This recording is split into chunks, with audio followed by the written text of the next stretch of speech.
events happening online or in the San Francisco Bay Area. In fact,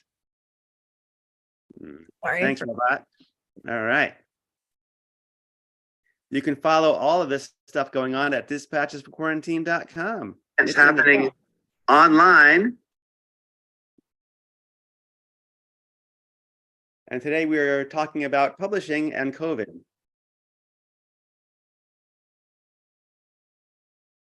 And we have with us an amazing roster, incredible roster of writers, all of whom had books come out during what we might call the COVID era. And as it turns out, things don't go all that great when there's a worldwide civilization-threatening plague and you've got a book coming out. So we'll go around in alphabetical order. I'll ask you to introduce yourself briefly and what brings you here. So alphabetical order, that would be Booth, Max is first. Hello, Max. Hey. Hello, thank you for calling me incredible. I'll always remember that even as I'm dying. Yeah, I had 2 books come out in 2020, and I also somehow got a movie made around the same time. So I imagine that's why I was invited. That's right. Just about the movies. Absolutely. Thank you for spoiling everything. Max is talking about his movie, We Need to Do Something, which is also one of his books. And I'll put the trailer. Please don't watch the trailer right now. In the chat. Well, thank you. Yeah. I think it's on Hulu. It is on Hulu, yeah. At least in the US. I don't know about elsewhere, but you can also buy it on DVD and Blu-ray if you have something you can put that into. I haven't bought a DVD in about 12 years myself. All right. Next up is Tanzer Kamamali. Welcome. Thank you. Yeah, I had a book come out in April of 2020, which was an interesting time because most of what everybody was still talking about was toilet paper, and so it was a curious time for that. And I also ended up winning an award for the book, and the next year, the pandemic was still so active that the award ceremony was also online. So it was just a very interesting experience, soup to nuts. So, all right. And the book is Creatures of Charm and Hunger, if I remember correctly. Yeah, sorry. Yes, the title is Creatures of Charm and Hunger, which was the 3rd in my series. So it was just a 3rd book anyway, but at the same time, I was attached to it. So it was interesting trying to manage being like, I did a thing when everyone is like, I got laid off, including me, because I was also laid off in March of 2020. So a lot of things were going on. But you can send her dollars right now by buying Creatures of Charm and Hunger at my link. Thank you. And the award you won was the Colorado Book Award. That's true. Yeah, I did win the quizzically in the historical fiction category, one that is definitely about demons, but they were very confused by it, and so was I. So there it is. All right. And definitely not last nor least is Veselka, Vanessa. Hey there. I also had the wondrous experience of putting out a book into 2020, and it was one I'd worked on for 8 years and expected things to happen with. Not to interrupt you, Vanessa, what is the name of your book? Oh, The Great Offshore Grounds. The Great Offshore Grounds, which will be in the chat in 2 seconds. Thank you. And yeah, same situation, hit the ARC cycle and everything like that in March of 2020.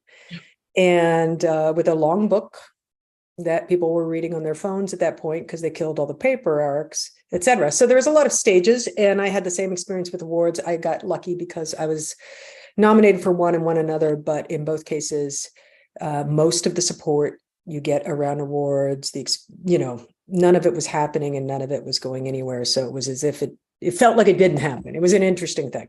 So I think I'm here so I can ask a follow-up of which awards were those, Vanessa? I'm sorry. I was nominated for a National Book Award. And that's a big deal. Thank you. Yeah, it was funny because I said, I didn't say it that way. For a long time, I was like, well, I think I was on the long list. And somebody said, so you were nominated? I was like, and that was the first time. It was like 2 weeks later, I'm like, I was nominated for an National. It was just That's funny right. how- I so think the short list are called the finalists, but you can, on the long list, you're definitely a nominee. So you can have that on every book cover from now Yeah. on your business cards. yeah, and my dad said, you know, how many nominees? I'm like, well, there are 10. And he was like, that's not a long list. So, and I won the Oregon Book Award that year. Oh, wonderful. Two states. Yeah. How about you, Max? Anything in Texas? Any awards from Texas? No, I've never been nominated for anything. All right. And finally, last and least is me, Nick Mamatas. I too had a book come out during COVID. Here it comes. Oh my God, my last copy, The Second Shooter. And it came out in 2021. So people were getting vaccinated. The thing is, we're opening up. But there were still many supply chain issues, such as paper shortages, as Vanessa mentioned. But for me, it was cardboard box shortages. The nation of Denmark ran out of cardboard boxes, which meant that my book, The Second Shooter, which I'll put in the chat, was stuck on a loading dock for 6 weeks, which meant that my book came out not early November when the reviews were coming out and my inevitable little essays that you put out when you put out a book came out, but sometime in December, some random Thursday in December. And I don't know if you've ever been to a bookstore in December. You know, theoretically you have, because it is the busiest time of year to buy a book, except that nobody wants to buy a new book by nobody. Everyone's buying presents for their kids or for their spouses. And this has many virtues, but present for your child is not one of them. It's a good gift for like that crazy uncle you have who's always talking about like the Kennedy assassination. That's So, right. it's a good book. Yeah. Thanks so much. Speaking of good books, we'll just go through y'all. So Max Booth, we need to do something. Tell us a little bit about it. I can do the same thing you did. All right. Nice. Yeah. It's a book about a family trapped in the bathroom. They go into the bathroom because a tornado is passing through. A tree falls through the house and they get trapped inside the bathroom. And the book kind of follows as they all go insane as they try to survive. I did not write it with the intention of it being a pandemic book, but it kind of just fit by itself because they were isolating in this one room and going insane as a family. I wrote it before the pandemic happened and I was sitting on it. And at the time I was employed at a hotel doing the night shift. I had done that almost a decade and I hated it. And when the pandemic was happening, most of my co-workers were getting laid off. And I was convinced I was next. So in a desperate attempt to do something, I just self-released this through my own press on a Saturday night. And what's the name of your press? Thank God I'm such a great moderator. At the time, it was called Perpetual Motion Machine Publishing, which is a terrible name, which is why I since have rebranded as Ghoulish Books. Yeah, I put it out on a Saturday night, and it ended up becoming one of my best-selling books I've done, despite just doing zero pre-promo. And it led to becoming a movie, which I can get into now, or we can get into later. I don't know when you want We'll go through everybody first. We'll come back to that Yeah. movie. First, we'll do the disasters of our lives, then how we recovered. Okay. So speaking of a book that happens to match the theme of COVID and isolation, Molly Tanzer, Creatures of Charm and Hunger. What's it all about? It's a historical Yeah, novel. I got it off the shelf too. Yeah. Here's the book. It is also about people kind of stuck in a house together, driving each other crazy, which that was not what was going on when I was writing it, but it was a strange kind of thought as it was being released. The book is about a group of women who are living in the north of England, and they are during the Second World War, and one of them is in hiding. She is German and hiding, and the other two are British, and they're demon summoners. It's kind of it's the third in a series, so I'm not going to get into it, but they are indeed trying not to be discovered doing all these various things they're doing, and so they don't really have a lot of company. Nobody comes to their house. They're all sick of each other, yeah, it was even hard to talk about at the time because we had no idea in April how long that was going to go on, but people were already starting to drive each other crazy. because it was new at that point to only see the people you live with instead of, all of your entire social circle and going out and things. So it was very, it was a strange zeitgeist, I guess, of that kind of thing. And if I recall correctly, all the bookstores were closed. That was April. Things had closed just a month beforehand. And so what did you do when the book came out? I made some tweets. And I think you might have made a video.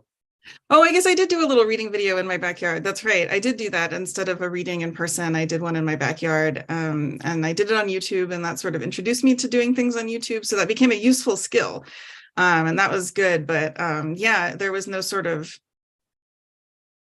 anything. It felt very I didn't even see the book until about 2 weeks after. Like it didn't even come in the mail to me, and I'm not quite sure why at that point, but I didn't hold it until much after it had been released. And it actually came to a friend of mine before my copy came to me. So she brought it over, and we were in a mask in my backyard, and she was like, I just wanted you to see this. And then she was like, I know I was not supposed to do this, and like hugged me. And I was like, is this how I get COVID? But it was like a lovely gesture. It was just like a strange moment of like, we don't know how anything works, and we're outside, I guess that's what you do. And so it was like a all around strange experience. And Now, you did not get COVID, is that correct? I did not get COVID. No, Fantastic. Good. I still have not, as far as I know. So that is we'll see. I mean, who knows? I could have had an asymptomatic case, but I'm one of the few at this point. So, but I never saw anyone before COVID. I never did anything before this entire thing. So like, what was the change for me? Like, I'm just like rattling around my house anyway. So. Well, you had a job outside the house, and then you got Sure, laid off. but I didn't hang out with those people. Oh. They're all here now. Okay. And Vanessa, your book came out late 2020, was it? It came out August 2020. August 2020. I remember I was actually working in a bookstore at the time, and the bookstore closed down. I was the event coordinator for the bookstore.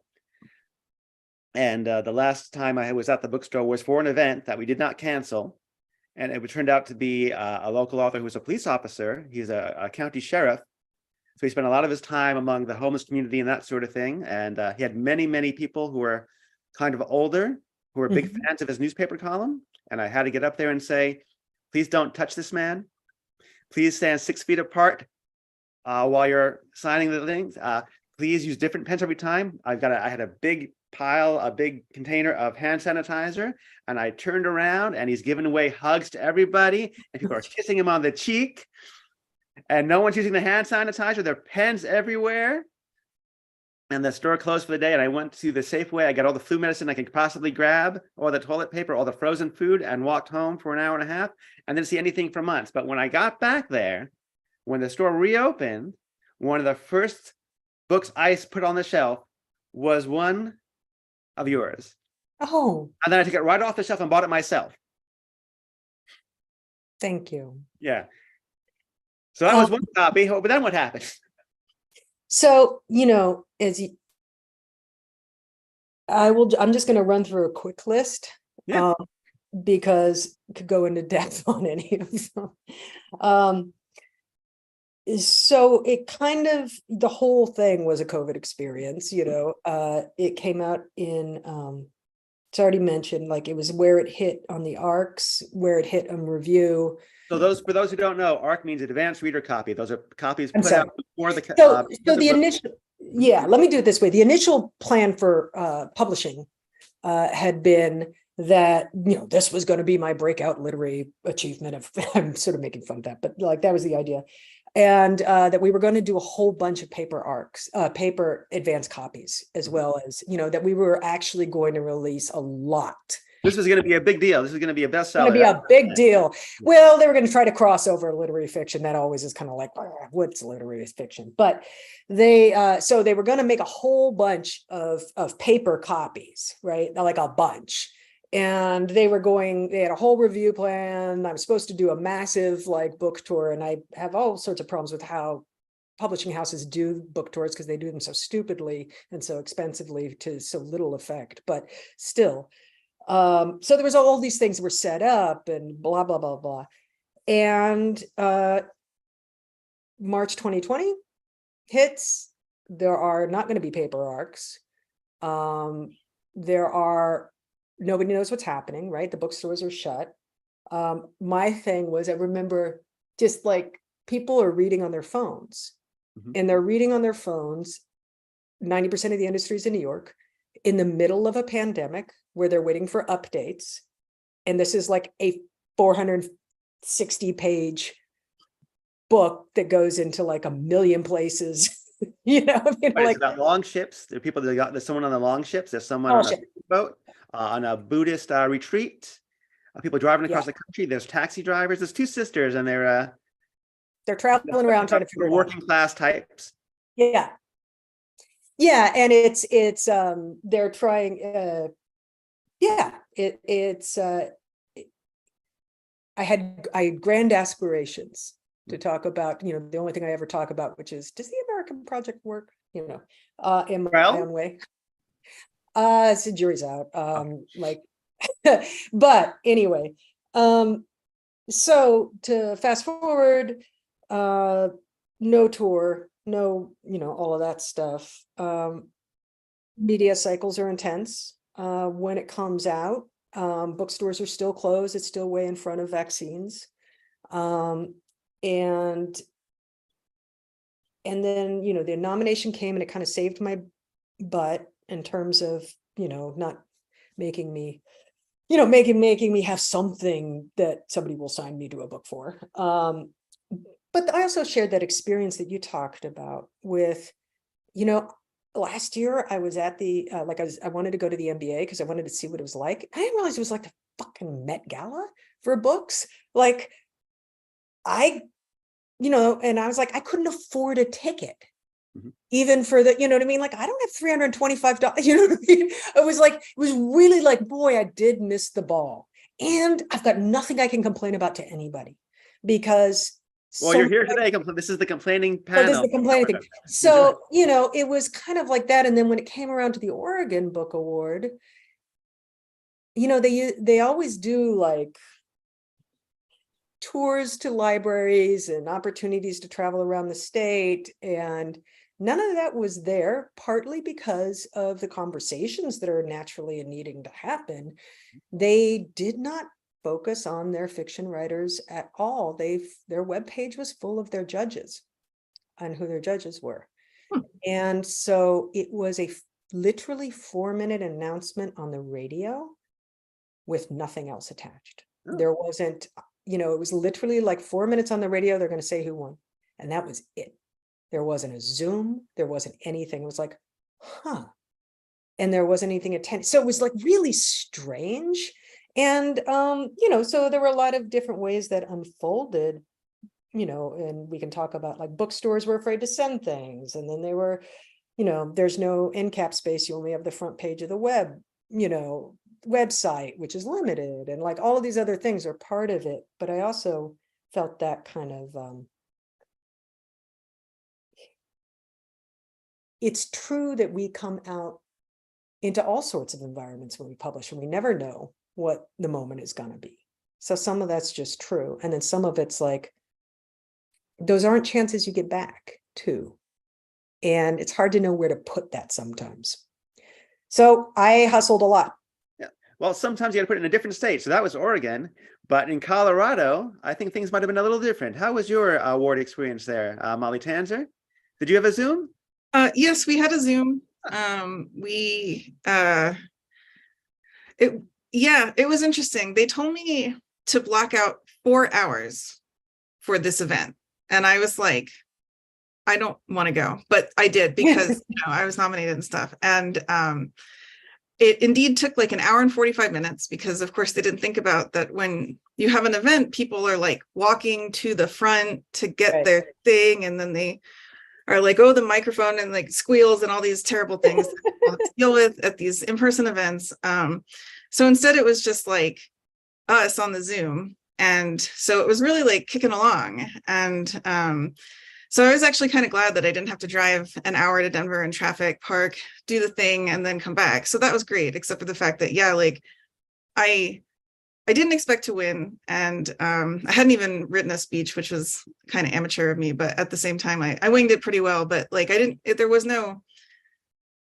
want to complain about winning an award. I mean, that's not what I mean. So I totally understand where you're coming from, but it was like, dead silence of my house where only me and my cat are, instead of like, oh, and it was the first award I'd ever won. And so I'm flattered. I think it was great. I immediately updated my bio online. I mean, I did all the things that one does, but it was sort of like a, here I am in my sweatpants, with only my makeup and the top half of me looking presentable, hoping the cat hair doesn't show up on the camera. And so it was like a strange sort of disembodied experience of it. But, at the end of the day, I still won the award, and, it was great. And, but it was a strange, like, this is happening like this. But And were there opportunities with libraries and such, like Vanessa was talking about in Oregon, or were those also shut down because of COVID? yeah, that didn't really happen at all. I had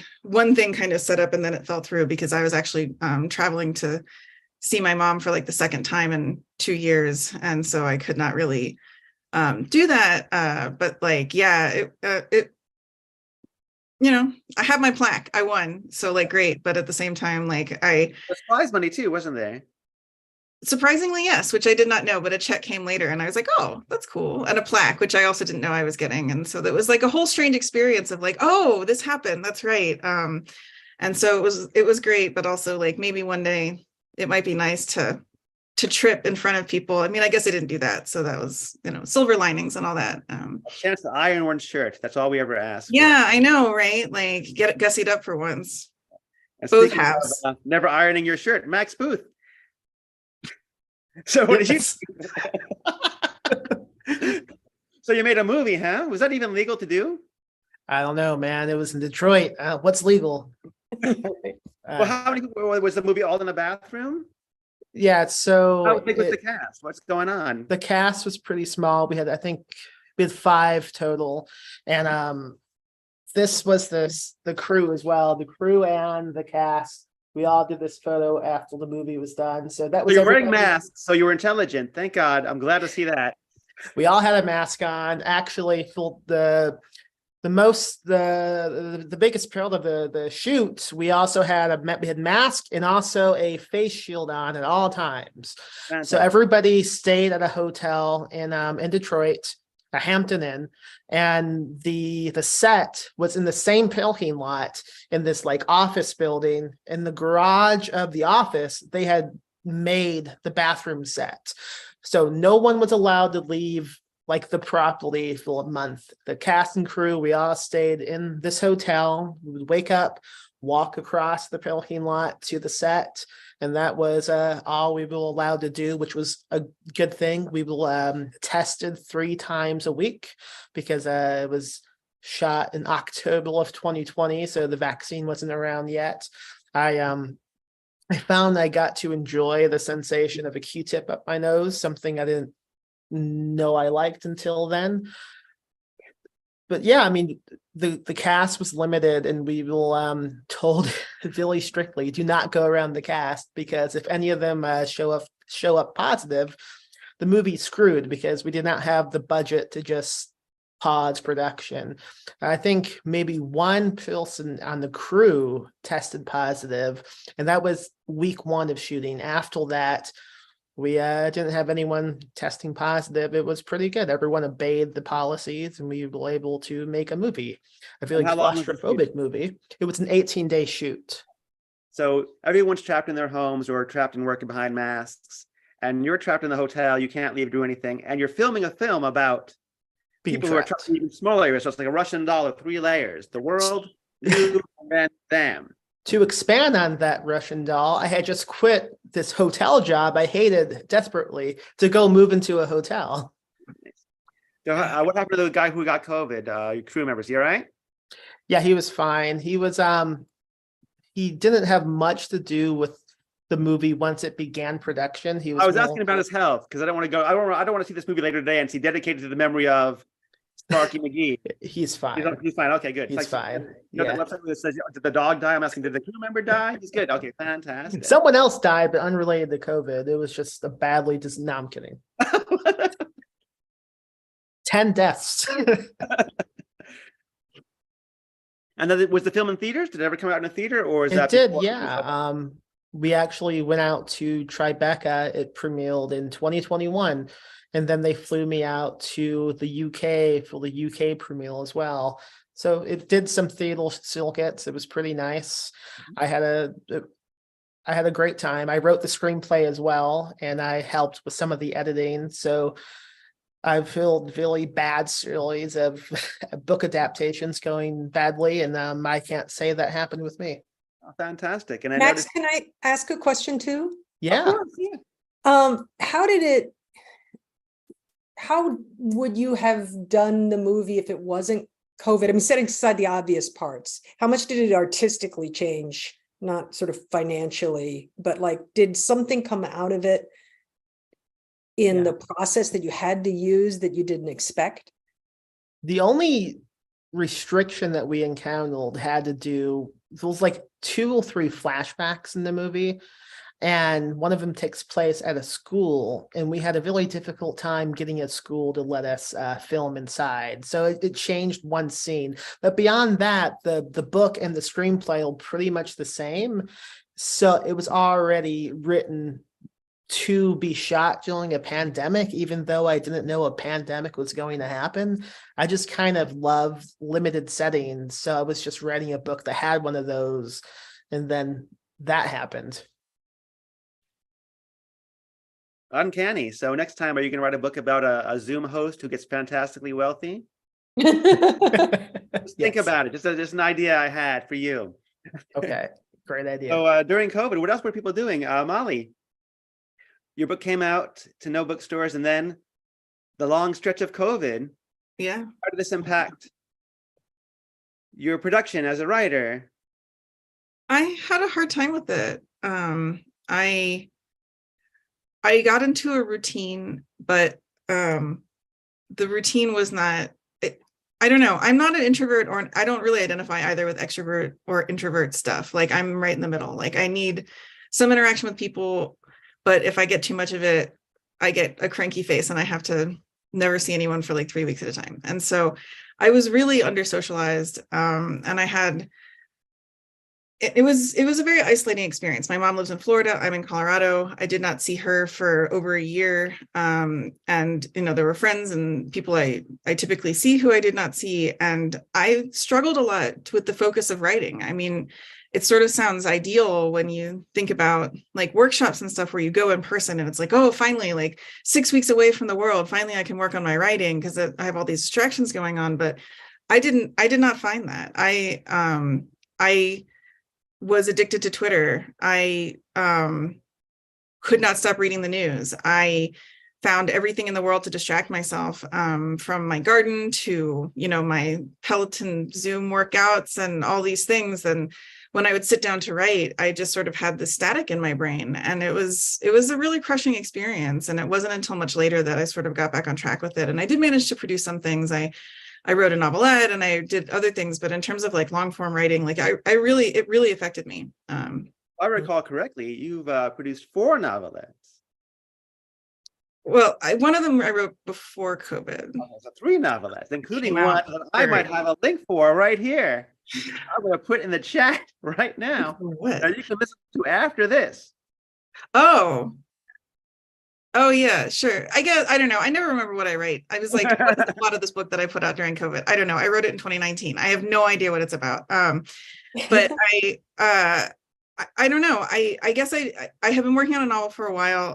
The book I've been working on since I finished Creatures of Charm and Hunger. It went through a lot of iterations. And that was, I was really struggling with this idea of like writing, and the work in progress is set in a huge city where people are going out and doing these things. And I realized I had this draft where everybody was just like going out to brunch with their friends. And like, I was like, no, wait, that's not a book. That's what I wish I was doing right now. That is different.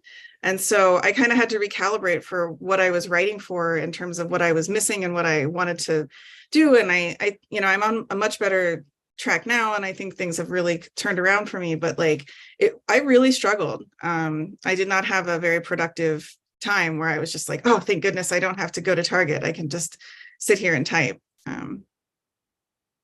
But 2 of your novelettes did appear in the magazine of Fantasy and Science Fiction, and they've both been named to the honor list of Best American Science Fiction and Fantasy.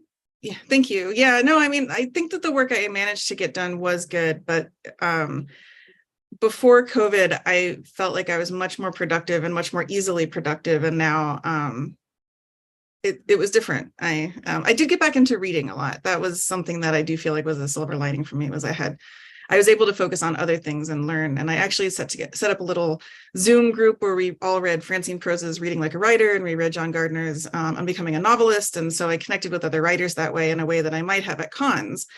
So I took the time to sort of turn inward and work on my craft in that way. But in terms of like cranking out the jams, like absolutely not. So Vanessa, you're not a jam cranker. I wish I was. You had a novel that was great called Zazen, 2005, 6? No, not that bad. Okay, not that bad. 2000 It came out in summer 2011. And this one came out. So you're one a decade novelist. What were you doing during COVID? That wasn't my intention. Part of it is that I left a publisher because over a disagreement,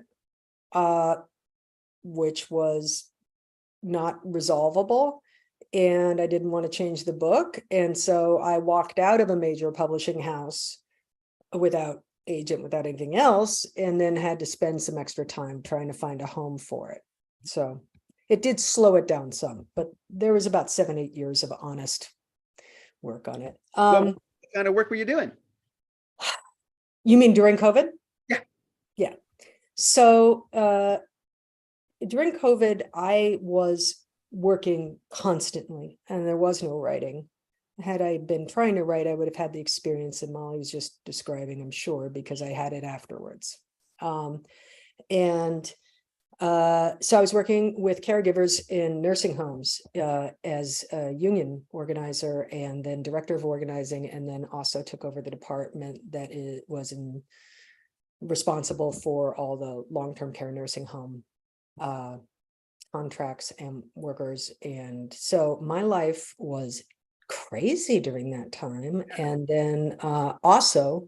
And in fact, for people who want to know more about this craziness, just by random coincidence, I happen to have a link to Vanessa's New York Times commentary piece on being a long-time union during COVID that you can check out there in the chat.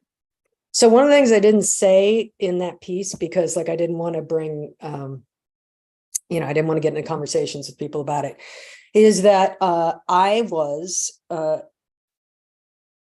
working with caregivers and we were organizing. And we were doing it in person because they were already working directly with people. And, there was no vaccine, like they were right in the front of it every day. And so those of us who decided to, and only those who decided to, went into the same bubble with them and sort of, set up to not see our families for 2 months, and just lived in a bubble with a bunch of caregivers, for a period of time. And it was very intense. And so my whole experience of COVID in a lot of ways was this difference between like the people I was working with had no break. Like they were constantly caring for, like it was so, they'd all had COVID. Like it was very, and then this sort of very pristine process on the other hand. So I didn't try to write. And I imagined that the second I was out of that job, that I would suddenly be able to spend the next year getting a draft. And instead, my brain just needed that much wind down time from the work I'd been doing. And so that was so I worked a lot during that year, but I did it, in writing and different things, but like I wasn't able to get into the next novel yet. So, and had a lot of judgment about myself about that still continues in some ways. Never judge yourself. It doesn't help. Yeah. Always judge the world around you. I didn't have this before, but I found it. Oh, nice. There we go. All right. There you go. And the only thing that my final complaint is Knopf doesn't put people on the long list for the National Book Award, doesn't put any stickers or comments. Oh, they only count the short list. And we didn't even get stickers for the Oregon Book Award. So no stickers, no plaques. That's my final. And you're holding up the hardcover, but now the book is in paperback. Is that correct? So you can get the cheaper version, the paperback. Yes, definitely. And there's lots of used versions. And we're trying to sell some books here, Vanessa. I'm sorry. Don't go to the used store for this. There's plenty of stuff in the used store. You can buy Atlas Shrugged 7 times if you want in the used store. I do love the cover though, so I feel very grateful about that. I had the similar experience with the second shooter, which I originally started writing in 2016 and then put aside for several years, and then it sold It's so good. right before COVID started. And the book briefly is about conspiracy theories and conspiracy theorists and interacting with them on a big road trip across the country. And that sounded great. And then during COVID, of course, we had both COVID themed conspiracies, that is a pandemic, that the vaccines were full of microchips and 5G.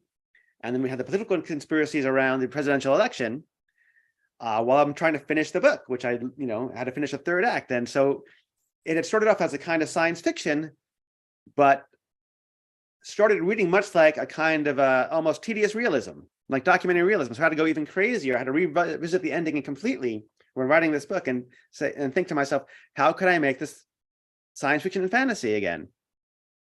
Because the traditional ending basically was what was going on outside the street. It wasn't even the day after tomorrow, near future. It was 7 days ago. And it was a very, very challenging. And then a series of dark events happened to keep the book from coming out. So I'm like the anti-Max. Max writes things down, everything happens great. I write things down, everything is awful. Nick, more story. Talked about paper boxes and I want to, since you've shouted out everybody else's book, Second Shooter's great. And I'm working and I'm reading others of yours, and the humor, the intelligence, the voice, the control, it's really cool. So well, thank you very much. But I'm the moderator of this panel, so let's keep it moderate. Max, after the movie, what were you doing during COVID? I see you got a convention and a bookstore now. Yeah, I will say though, before the movie happened, I was still at the hotel until August, and it was terrible. It was awful. Were people in the hotel? Yeah, we did not shut down. We lost a lot of employees, and I ended up just getting stuck doing the jobs that they would do without any extra pay. So we lost someone in laundry. So I would then have to spend half the night going through sheets and washing them, getting those ready while doing the front desk, because at night I was the only employee. And also they did a thing, well, they still wanted coffee available in the morning, but they didn't want anyone touching it. So I then had to become a barista and prepare every cup of coffee while checking everyone out. And that was going insane because there's no raise and nothing for that. And it's like Texas money. So not a lot of money, right? No, I think I was making $12.50. And one of the main reasons I get 15 to do my sheets. You want to fly out? I might do that. I need money desperately. One of the reasons I stayed with the hotel so long was it gave me some free time to get writing done and editing done. But as soon as all of this began going on, I lost any free time to be productive, and I was just nonstop trying to get people to have a mask on, and then getting yelled at by guests because I'm in Texas, and half the people staying at the hotel think it's some big conspiracy, and it was just a nightmare. Even like the GM of the hotel, anyone involved in management, everyone thought the COVID was a joke and not real.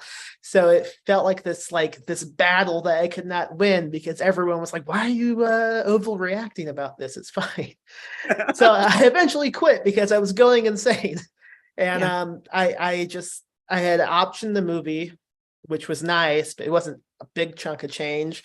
But a week after I put my 2 weeks in, the people involved in the movie somehow found financing. So that was a big relief, because I had no plan. I just decided I can't do this hotel anymore. So that was a relief.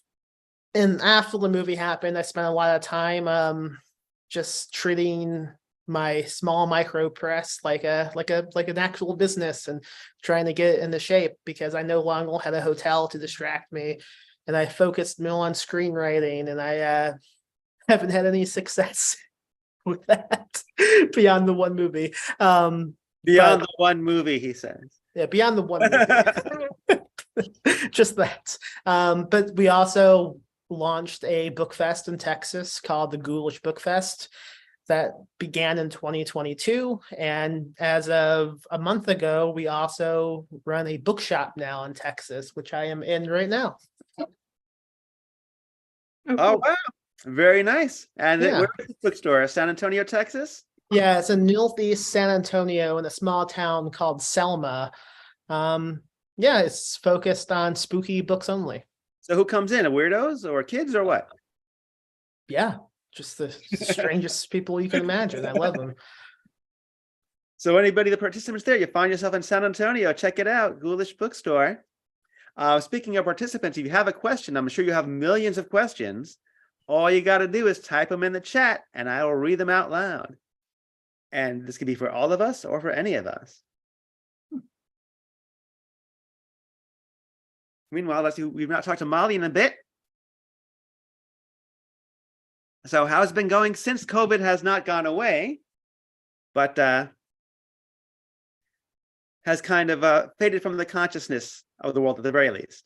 It's been interesting. The publisher I was with for my series sold itself and then shuttered the imprint.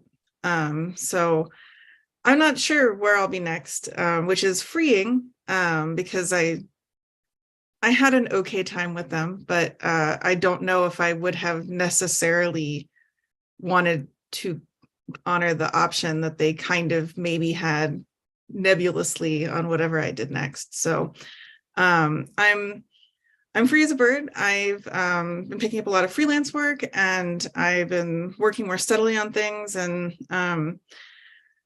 it's been a good situation. I'm still in a mask a lot of the time. It's been challenging to see the world go into denial mode, I guess. That has been we were all in denial. I mean, it's always been denial mode with this entire time, but now it's really been interesting to kind of, like, I'm going to a workshop later this year and I'm going to go to World Fantasy, and I'm not really sure how to negotiate that since I'm still, in a mask in Whole Foods. And the World Fantasy Convention is an annual convention of people in publishing in the fantasy genre. It's in a different place every time. I think it's Kansas City this year. Yeah. Missouri, Kansas City. Yes. So it's going to be interesting. I feel like I'm challenging myself to do certain things. But it's just been an interesting experience since even back in 2021 when I had my first vaccine. The science was like, keep your mask on. We're not sure yet. And of course, all Twitter was a buzz of like, everyone was vaccinated at this wedding and then everyone got COVID. And it was just like, what's going on? And so I don't know. I feel at odds with the world in a way that I am familiar with by now, but I'm saddened by. I would say that I'm lucky to be in Boulder County, Colorado, because you will see masks still sometimes. And I know there are many places where you won't see them at all, but I don't know. I was playing Dungeons and Dragons on Zoom before the pandemic. So like that part of my life has gone completely unchanged. Like I still have my Thursday night online game. So I feel like I've been just trying to negotiate it. I find things to keep myself busy, and thankfully now I'm feeling in a little bit better headspace with my writing. And so I have that to keep my brain going instead of darker matters. Darker matters. Speaking of darker matters, we have our first question. How did publishing negotiations change due to COVID, or did they, like funding wise? Vanessa seems excited about that question. Go ahead, Vanessa. Yeah. So people were uncertain about what would sell. So people who were trying to sell books during that time really struggled. The thing that those who were published during that time deal with is the fact that we have our sales numbers, will always be held against us in the major parts of the industry, like meaning mainstream publishing.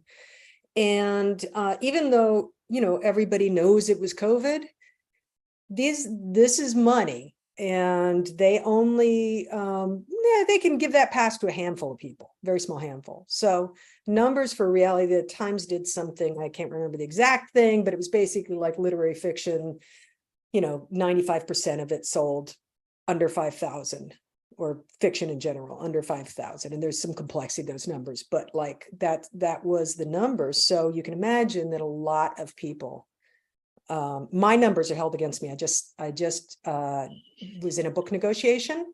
And even though I sold cumulatively 7,500, in that time period, it was brought up immediately, about my past sales. So we carry that with us and changes our ability to sort of have leverage there. The other thing is I don't see that they saved so much money on not touring and not doing any kind of other. They got to knock out all their paper costs. They got to save so much money in so many different ways that,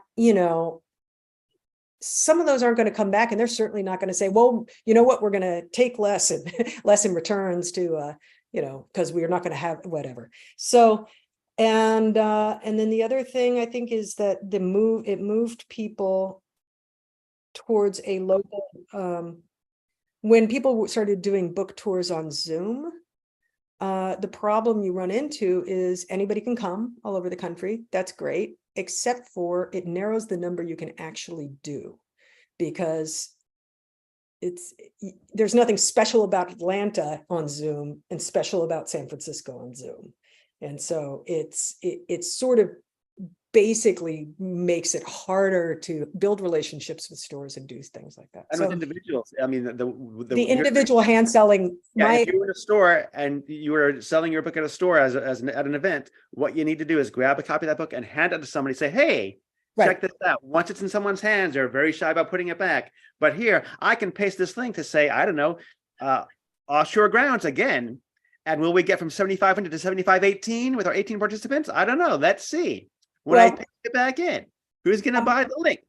You just brought up one final thing, which is the independent bookstore relationship of hand sellers. My first novel was independent bookstores hand sold at 6-1 against Amazon. Yeah. Like it was a remarkable, and I had those relationships and they were intact. And when the book came out, all the ways that I knew how to sell a book, all the ways that I knew to do it, I didn't have access to anymore. And so, yeah. So Max, you basically said publishing can fuck off and you're going to do your own books from now on. And now you are a publisher of other people as well. You're not just a self-publisher, you have a publishing company and you publish many things. So from that point of view, was this an evacuation attempt or something else?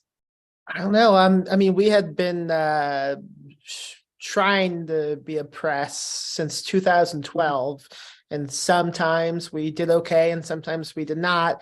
Usually because it was always something trying to fit into the schedule of having a 9 to 5 or an 11 to 7 in the case of the hotel job I had. Something I think happened in 2020. I mean, with reading, I believe, and unlike any previous year, I do think more people wanted to read books because they were stuck in the house. We began seeing a big increase in sales, especially on like the website we have, because we sell books through the website. And I don't think anyone else was doing anything besides reading. So I think because of that, the business did increase in sales. And I always wanted to try to have the time to treat it like a proper business and give it all my time. And that's what we did, myself and my wife. We both run it. And yeah, I mean, it's ever since I quit the job and began dedicating more time and energy into it, we have seen an uptick in people who were just interested in the books we put out, and just a lot of passion into the spooky stuff we do. And that has led to the bookshop and the book fest. And we have just kind of attracted this odd audience of ghouls, is what I call them. And do you think part of the success is because it's so dark and the world's been so dark with COVID?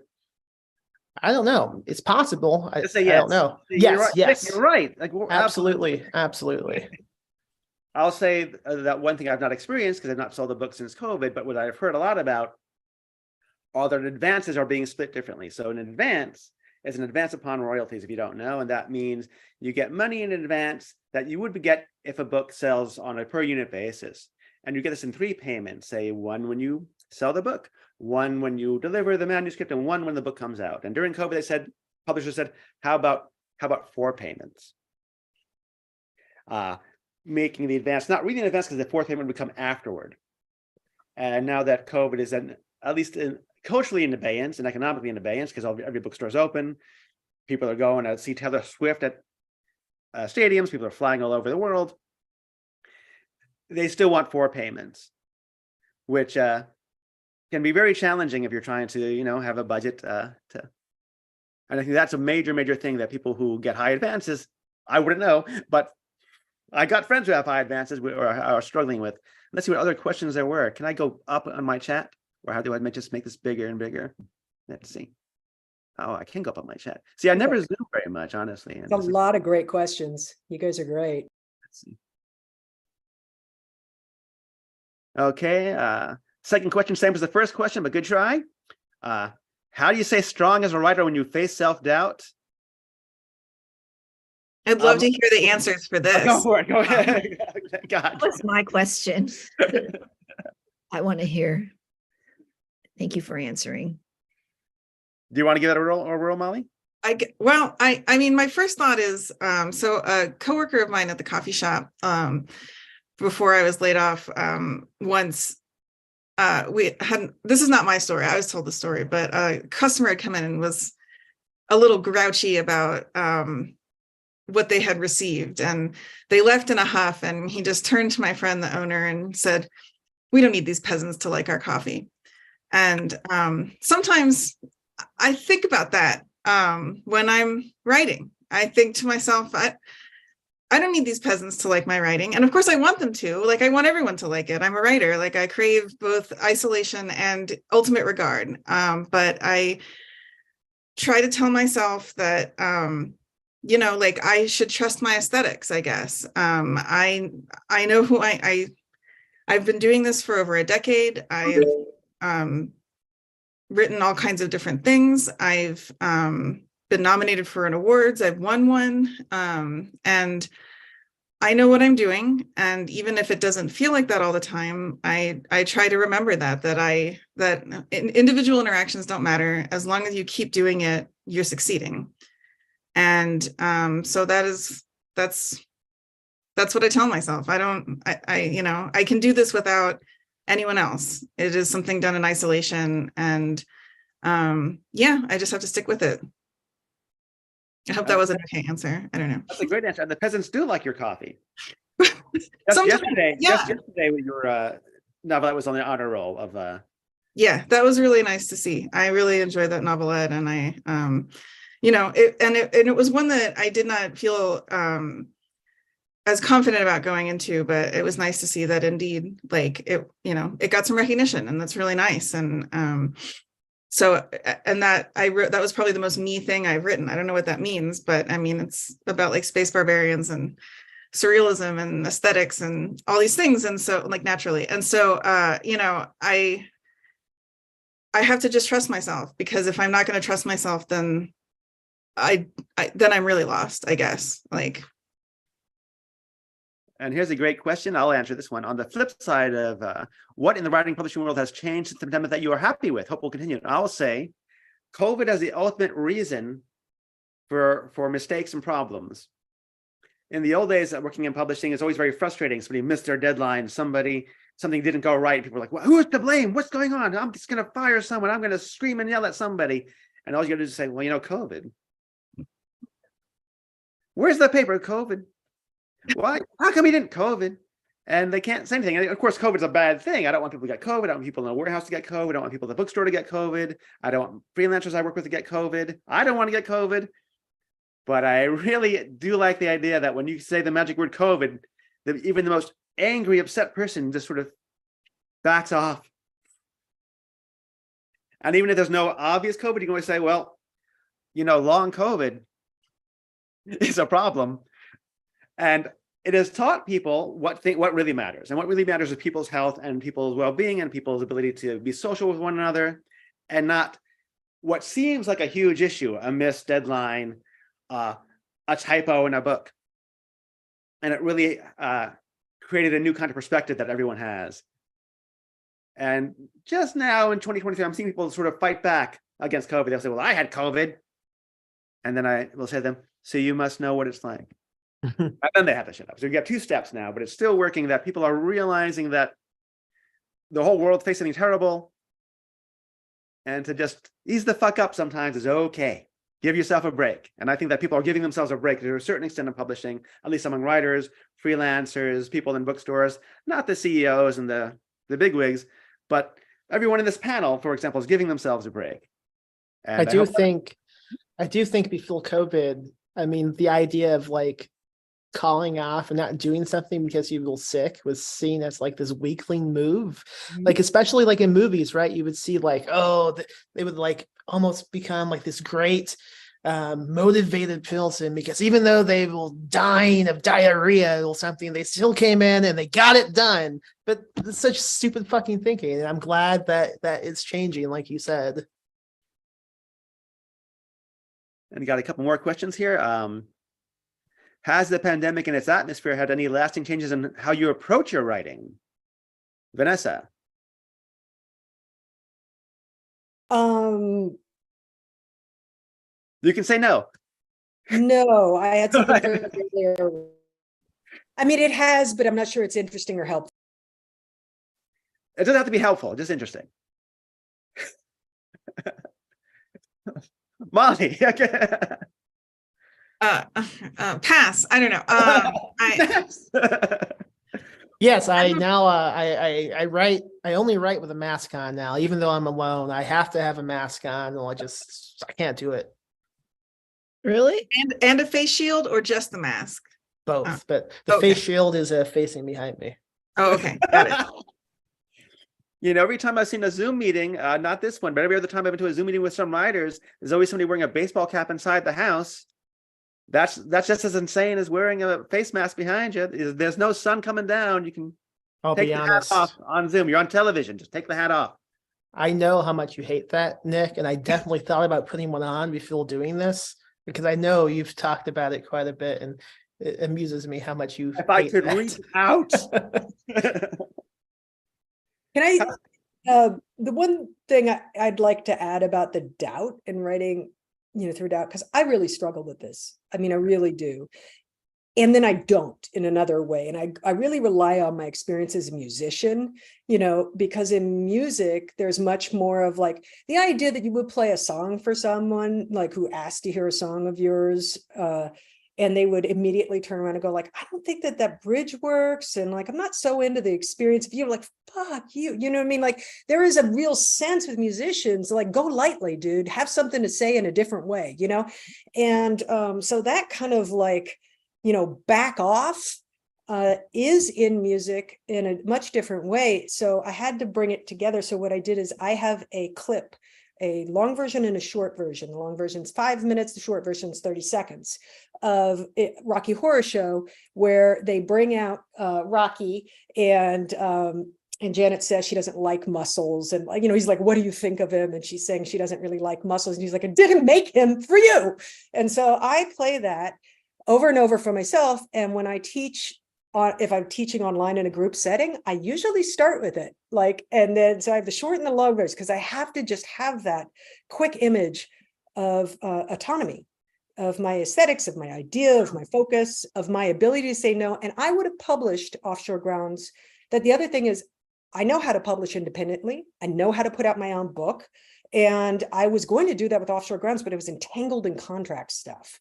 But knowing that, like, look, I've walked away before, and I know I can make something and put it out, and my process is done, with that. So that also gives me a sense of power in the situation when I'm feeling a lot of doubt. I'm definitely like, I'll eat worms, take my rocks, and go home.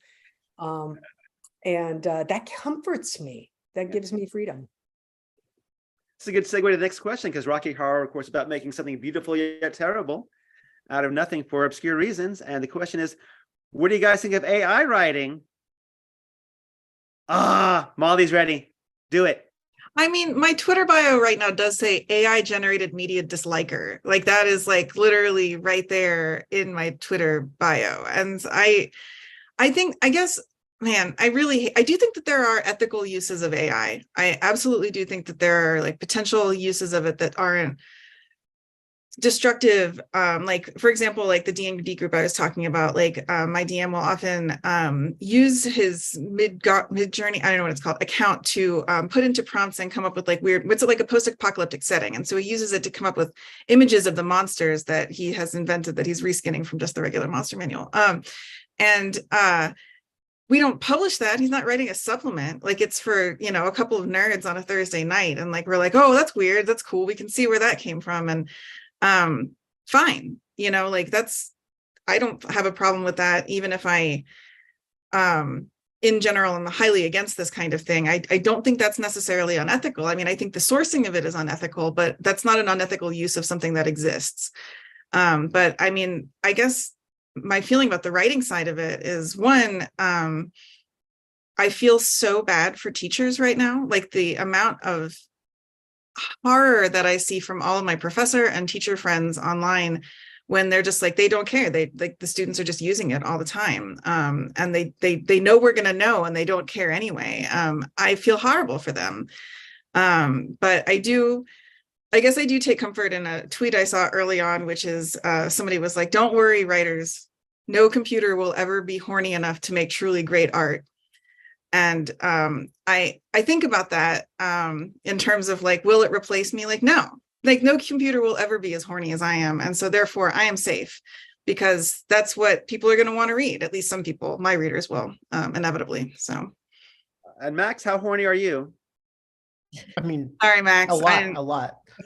But not as much as my computer, but I did buy it at a really odd place behind a Circle K, but that's different. AI is bad. Don't do it. Just don't do it. Don't subscribe it. Don't engage in it. It's awful. I think AI creative writing, I think we're safe for a while, honestly. When I've seen people that do generated AI stories, they almost never have dialogue. They are read more like vignettes or summaries of stories. There is no sense of irony in them. But for visual art, I think it's going to be a huge problem. It already is to a certain extent in the film industry. People are not hiring freelance concept artists, but are just AIing it and giving it their best work. So things that are kind of preliminary, not final products, but are preliminary generative products, where we're seeing AI being used. We're seeing AI being used in cover art. And I think many people are advancing the idea that as writers, that the contract should say, no book I publish will have AI cover art. And I'm definitely having that in my, and I think Molly, you are as well. Having that, did I even get that from you? I think. Yeah, a little bit. I thought about it, and then other people who actually have platforms were like, "We should do this," and I was like, "Great idea." But you know, I do think it's something that I haven't necessarily come up against it at this point, but I definitely plan on being a stickler about it in any contracts I have that cover art or associative art would be like, you know, going forward, because I mean, it's a huge problem. I think Clarkesworld just had a huge kerfuffle over a cover that because their contract says like if you submit your art for Clarkesworld, it must not be AI generated, and whether or not the cover in question was AI generated was not resolved in public, but the artist and Clarkesworld parted ways, and it was really interesting to see the discourse around it because most people in the community, in the SF community, were like, yeah, like this is good, like get them, like don't let these posers, you know, jank our steez. But then you would see other people on Twitter being like, well, I'm an AI artist, like how dare you degrade my art form, like it's just as hard to get a good prompt as it is to learn to paint. And Is that true? don't agree with that at all. Yeah. But I'm not a painter. I took up drawing this year as my New Year's resolution. It seems pretty tough. It's May. I can barely fucking draw a pear. Yeah. I can type a pear and get images. Vanessa. Yeah, on that thing alone, you know, I just put it in the chat, but Molly Crabapple has really been spearheading a lot of stuff with this around the image creations and sort of how it's being mined and all of that, because it's definitely coming for them first. Mhm. I put it in my contract negotiations with Norton on my last round. but I think there's another problem that I see, and I'm probably going to offend somebody on here. So just, Well, we got 20 minutes left, so offend away that we can get some more questions. okay. I kind of think AI is the new artist's way. I kind of think that the idea a lot of times that everybody is an artist and there's no sort of skill level and there's no talent and there's no development is such a denial of everybody has capacity. I'm not, but it's such a denial. Like when you see somebody say like, well, I'm the person who thought this one prompt that generated this one thing. When you're skipping all of the stages of learning your craft, you're actually saying that the process itself doesn't train a sensibility, not just an aesthetic. Like there is something that happens in the process of learning to work hard on something that changes how you interact and how you make choices and all of this thing. And to say that that's meaningless is not just a technical aspect, it's a misunderstanding of what art is. So I think there is a bunch of like, isn't this cool? Nobody has to actually study anything anymore. Nobody has to actually like, whether it's you're in school or, I mean, I think there's this whole thing about it that I find, I think that's going to be very hard to push back on because there's a I mean, like the idea of being an artist is cool. It just doesn't pay any, but it pays no money. So you get to do both. You get to be an artist while you have a different job that pays you, as a doctor, and you get to be both, right? Like, but you don't actually have to do the work. And I don't know. I know I'm being a little bit, but it kind of No, you're awesome. Keep going. Like, keep going. I love it. Yeah. Yeah. How about any participants? Any angry participants out there of the 17 of you? You all agree with Vanessa? You don't type anything if you agree, just if you disagree. It's hard to keep up.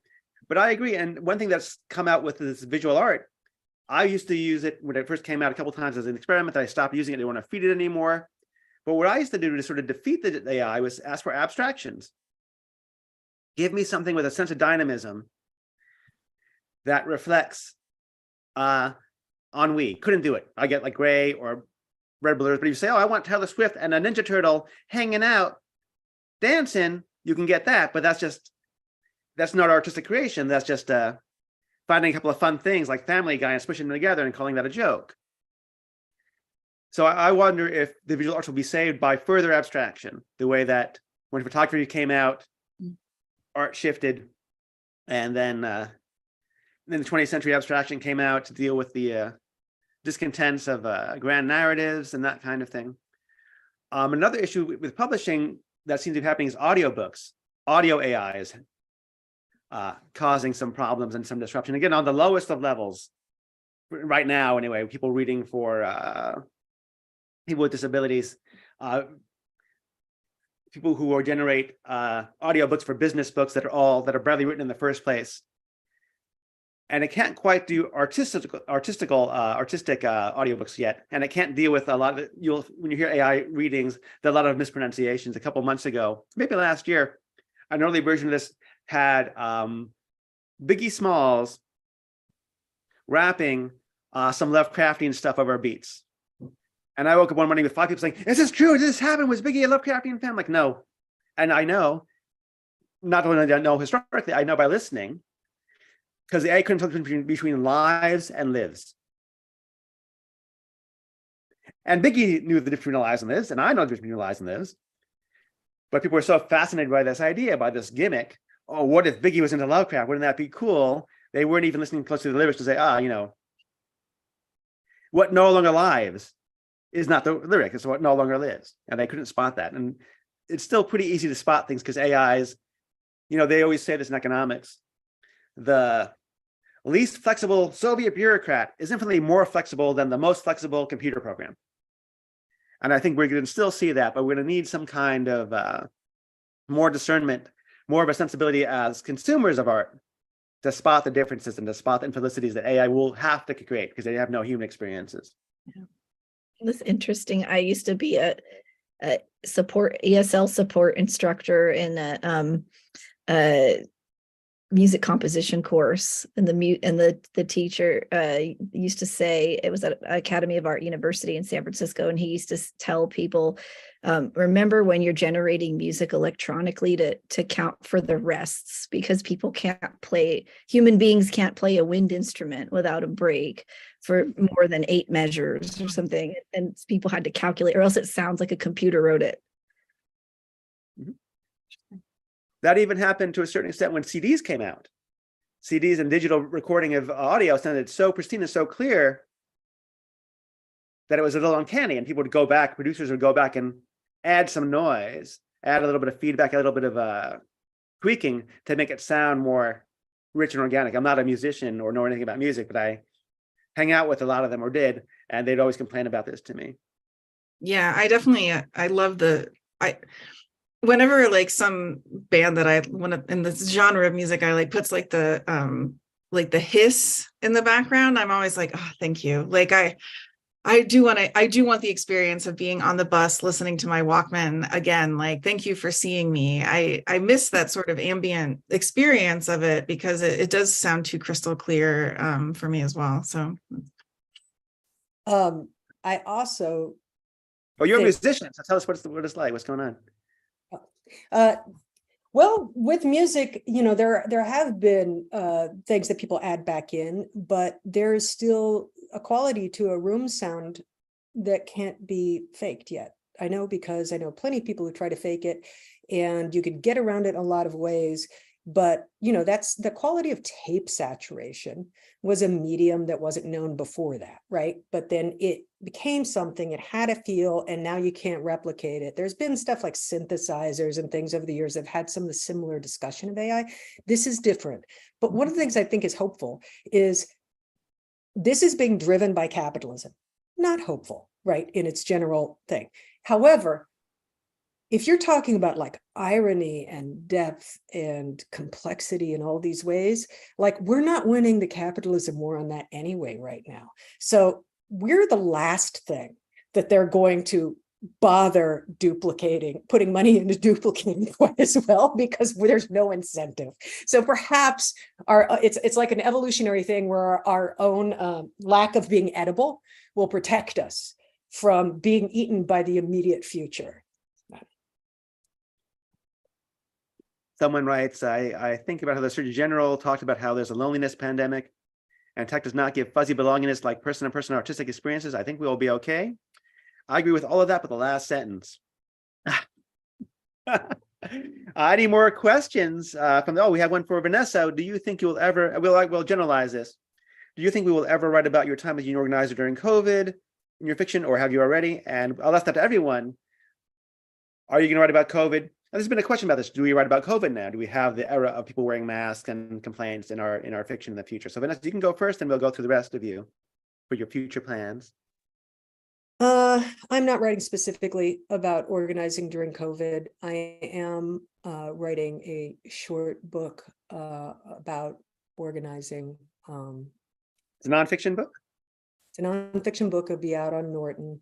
Oh. And it's like 40,000 words, and it has a specific target audience. It's not written for, if anybody ever wants to know, you can ask me. I don't want to take up more time here, but I am writing about that, and I debated writing about that for a really long time in my fiction.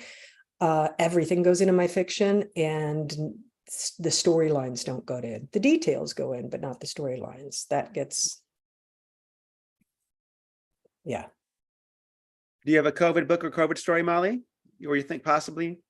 Yeah, I have actually been debating it. It's interesting. I mean, I remember when all this was beginning, people were talking about how we didn't really, they used to mask during the Great Flu epidemic, but none of us knew that because people didn't really write about it. They just were like so over it that they didn't want to put it in there. It's not in the fiction. It's not in sort of art of the time and things like that. And I've seen interesting conversations around like, well, I just never want to think about it ever again. And I disagree. I loved it when I saw masking in the new Interview with the Vampire TV show. And I was like, oh, this is set in a time and a place. Like, I love it's now I know when this is forever and ever. And I think that's really interesting.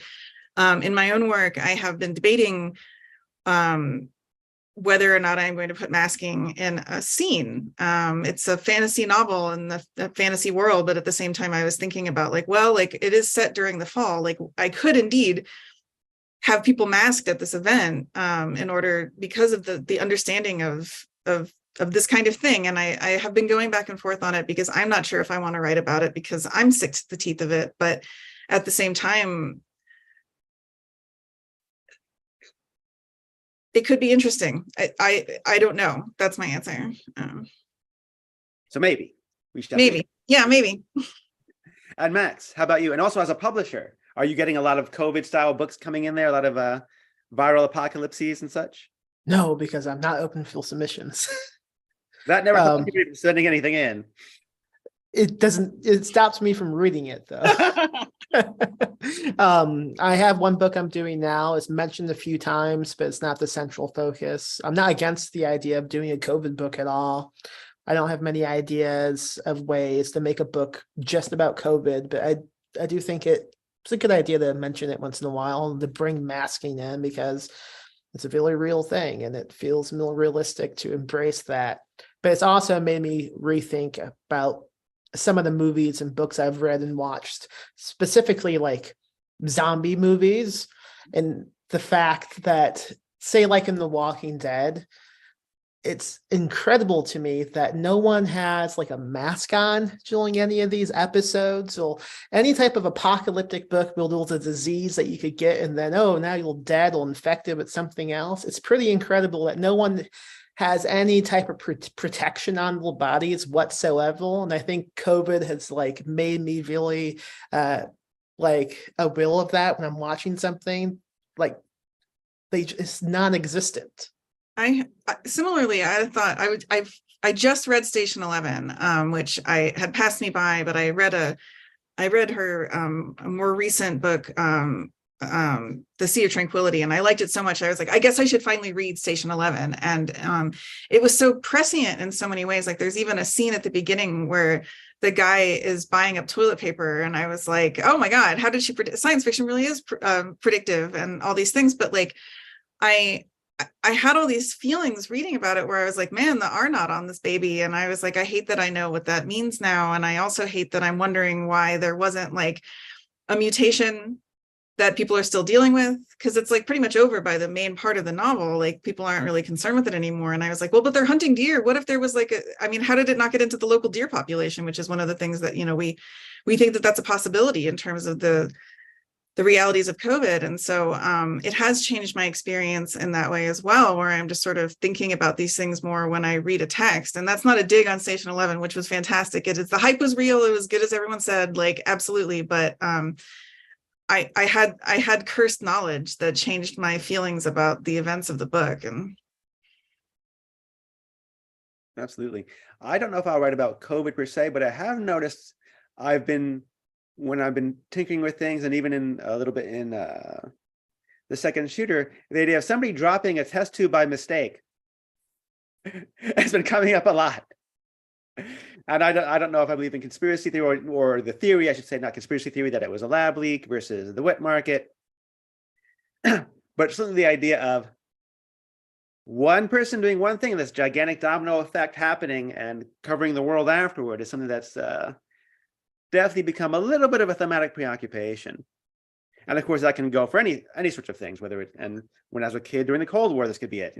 That person who falls asleep in front of the nuclear silo and puts their coffee down, are they going to launch something? Was a concern. Or somebody falling asleep at a nuclear reactor was going to be a concern. But this idea that we're at a world at risk, where an individual tromping on that butterfly can cause massive problems, I think is coming back as a theme, both for myself as a writer and, interestingly, as a reader. It seems to be back in the fray. So we've got about 10 minutes left. If we want to stick around, do we have any more questions from anyone else? I will let you know that this is a paid performance, so you can get 10 more minutes. So we've paid these people to come here and do this. So if you have a question for them, you're getting your money's worth. Or you can just sit there and buy the books. That will help us out a lot too. And if not, we can just go one more round and we'll have our little farewells with our last bit. Yeah, I passed on writing about COVID, but I would say that what comes to me now thinking about a lot is always loneliness, maybe because Mm. I'm a teenager, that like COVID looks less like COVID to me and more like this extreme awful island in something that's been going on for a number of years of fracturing and loneliness. And so that idea of like one vial falling, that is that idea of basic vulnerability is it's a state that changes everything, to live in the fact that you can't control that. As a writer, it's got its potentials, but as living through it has its possibilities too. So What do you mean by that? I mean that we have become, particularly in this country, for the most part, not true for everybody, but very, separate from death, separate from birth, separate from this, separate from each other, separate from that. Like this idea of a permanent leisure time that nobody had, very few people have. And there's that vulnerability is just being something real that's always around you, and also meaning it's around other people, is like there are a lot of people who didn't realize that, I think, and it's and react to it different ways. And for me, it was a little more like I never didn't have that, so I don't understand it, but like I do see a difference in how people react, both good and bad. It's interesting. It's like a loss All of right. it. Max, what do you got to say for yourself before we get rolling here? Oh, keep it real, folks. Have a good day. If you one side and you want to put a hat on, just do it. Don't listen to Nick. He doesn't know what he's talking about. Hats inside. Look how cool I am. Don't you want to imagine if I was smoking a cigarette too? My God, it'd be amazing. That's all I have to say. And Molly, any last words? You have 2 compliments on the chat, by the way. Someone really liked the no way I can be as horny as I am, and we don't need these cousins or these peasants to like our coffee. Thank you. Got a new fan? Love it. No, yeah, thank you. I don't know. Yeah, we're gonna all just try to keep it on, I guess, like I think it's important. It's been interesting to see how people keep going through all of this, and I actually find that very inspiring. I've seen like people do a million things that I never thought I'd ever see anyone do throughout this, and the strength of people that I've seen is sometimes like it counteracts some of the cynicism that I think it's easy to fall into. I mean, like and sort of my understanding too that like people have a tolerance. Everyone has a tolerance that is different, and I struggle with that empathy. I realized that I went to a concert last week. I went to see They Might Be Giants, and it was their Flood reunion tour that was supposed to happen in 2020, and it got canceled in 2020, and it got canceled in 2021. And I realized how judgmental I was being, because they had asked us to wear masks, and I was in a mask, and all my friends that I was with were in a mask, but I saw a bunch of people at the show and they were wearing their little They Might Be Giant Science is Real shirts unmasked. And I had this moment where I was like, they asked us to mask, and you're also, and then it was like, you know what? Like, who knows what they've been through? I have no idea. I don't know them. I don't know anything about them. I got laid off and I got a side hustle online, which means I have been far less exposed to this world than many people. And if they're done, I get it. I mean, I can't be that person. And so it has been a learning experience for me in that regard too, where I have to sort of tap into my radical empathy, I guess, and not just be like about it, I guess. So for those who weren't watching a video, she made a face and sort of turned her lip up. I don't know. Yeah, sorry. I don't know how to describe my feeling about that, I guess. So you're giving people a break. You don't want to be judgmental. Yeah. I think that's good overall, that we should all give each other a break. And speaking of a break, next week you can take another break, because I'm teaching a class as part of this Dispatches from Quarantine called First Person Lonesome, and I'll put the link in there. It'll be a workshop. It'll be kind of like this, but you'll have to do stuff for me, like writing stuff. And what I'm looking at is writing first-person narratives in an environment where people spend a lot of their time alone, but also going through a universal experience and tangling with narration and things like that. And we have other events coming up with dispatches too, all of which I've just forgotten, but I have a URL. And you can click Dispatches from Quarantine to see what we're up to online and also here in the Bay. We have Christina Wong in person at the Counterpulse Theater with Rebecca Solnit for our next Dispatches event. And it's going to be June 12th on Monday night in the Tenderloin, and we'll be filming it and putting it on YouTube.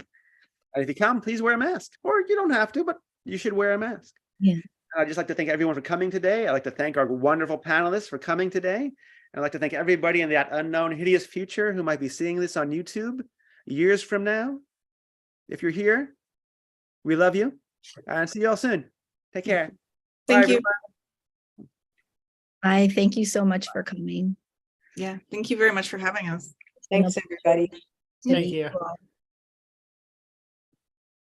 So how do I turn off a meeting? I've never hosted anything. Oh, I'll do it. Okay. A live stream, but before we stop, do you want to, since we're recording and we didn't record in the beginning, do you want to just introduce the